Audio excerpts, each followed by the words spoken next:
Hello, my fellow threshold historians. Welcome back to another video. Today, we're going to explore the full history of ancient Rome and how the Roman Empire rose to power from virtually nothing. Do keep in mind that this is just the first part of the Ancient Roman Empire series, so expect more parts coming up soon, so that you won't have to watch a 4 to 5 hour long video while feeling all burnt out mentally. So let's start from the very beginning. Rome didn't even begin as a majestic and thriving city, and it didn't even ascend to power from shiny golden temples or through holy interventions. Rome originally started as a muddy and swampy part of town, with low-class farmers trying to make a living by gathering water from riverbanks and planting nutritious crops. Before legendary kings who have walked the earth, like Julius Caesar, Marcus Aurelius, or even Emperor Caligula, Rome never had any ruling pharaohs or any preceding dynasties or god-associated monarchies back then. Still, there was a strengthened and resounding idea that was proposed from hardships that could potentially turn Rome into one of the biggest and most powerful ancient kingdoms in the world. This is the full story of how the Roman Empire was originally formed and officially inaugurated. The story of the Roman Empire begins with the legendary mythological folklore that explains the twins Romulus and Remus, who were born children of Mars, or the Roman god of war. Romulus and Remus were both left behind during childbirth, and they were washed away into the river Tiber to die. Luckily, they were both rescued by Tiberinus, or the father of the river, and they were adopted by Faustulus, one of the shepherds who lived near the river. So as the twin brothers were growing up, they were growing strong, power-hungry, and brave, as they were some of the most fearsome warriors, until they built their own cities, and Remus was murdered by Romulus because his own city never wanted to be made fun of by anyone, most especially his own twin brother. It was a tragic but revolutionary myth because even the city of Rome was named after Romulus. And even Rome was built and founded not just from foundational limestone, but from flesh and blood. Rome was built on 7 hills so that the city could be scalable enough for any defensive fortifications to be built, so that Rome is always well defended. The city would still be located near any countryside farms.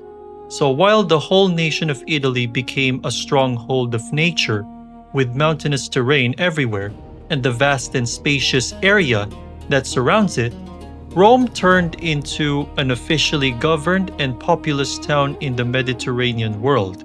Rome may have been a financially struggling town, but it was still socially and economically thriving. For over several powerful kings dominated the Roman Empire, and even some of them were very hard-working builders who tried their very best to construct strengthened defense mechanisms like archer towers, stone walls, army barracks, and many more. Other kings trained so hard to become fierce and dangerous warriors like Mark Antony, for example. And even Roman Emperor Marcus Aurelius wasn't just a military strategist, political diplomat, and emerging warrior, but also one of the wisest Stoic philosophers of all time. However, there was one controversial and cruel king, or the 7th and final king of Rome, named Tarquinius Superbus, who was always so immorally greedy and corrupt that he even killed his own brother-in-law. He was the most feared and the main reason why the monarchy of Rome was dismantled. After Tarquinius Superbus' death, no one ever became king again. So during the birth of the Roman Republic, the people of Rome were segregated into 2 social classes: the patricians, or the wealthiest and most powerful families, and the plebeians, or the middle-class families, and the social workers, who were still trying to earn a sustainable living from hard and physical labor. There was a senate of elders who governed everything literally in Rome, and they would often prioritize the patricians first over the plebeians. So there was some sort of serious wealth and social class discrimination greatly involved, and the majority of the plebeians were always left so weak and hopeless. Because the plebeians couldn't even withstand the cruel punishments and the stricter laws that were imposed upon them, they decided to go on a strike against the elders of the Senate and the patricians, who had often looked down on them.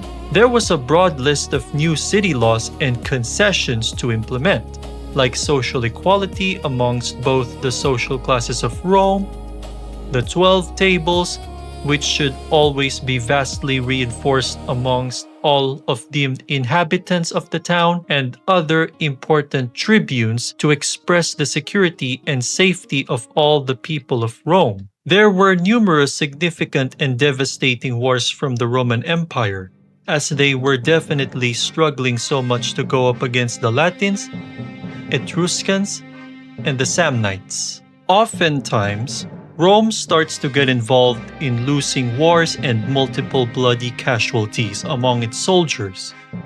But even after all of those impending and horrifying tragedies, Rome still copes with their biggest problems with wars. The soldiers of Rome started training harder, and there were even more regular citizens who enlisted in the Spartan army to make up for the tragic losses of their soldiers. Rome was always integrating with their deprecating power from time to time, and even some of their enemy tribes became trustworthy allies, and the Roman Empire started expanding widely across several lands and uncharted territories. By the time Rome grew by its own dominant power, in 3 BCE, Rome had become the biggest and most formidable city in Italy, as it never gave up on ascending to power, and even the people of Rome were always adapting to ever-growing changes that occurred as time went by. So whenever Rome had lost so much in a gruesome and tragic war, the soldiers of Rome never yielded themselves easily, as they kept on pushing forward and learning from their losses. So in summary, Rome is not even just a small-time swampy village anymore, but rather it has now been transformed into a multicultural and wealthy town of conquest and power. There was another more powerful empire that decided to challenge the Roman Empire, or the Carthaginian Empire, which will be explained in more detail in the next part of the video. In the next chapter, we'll begin to delve into how Rome would stay in Italian influence and whether Rome would, in time, turn into a New World empire or not.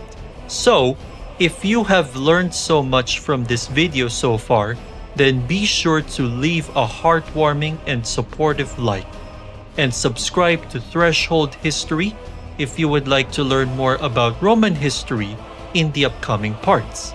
So thank you all so much for watching, and see you all in the next video.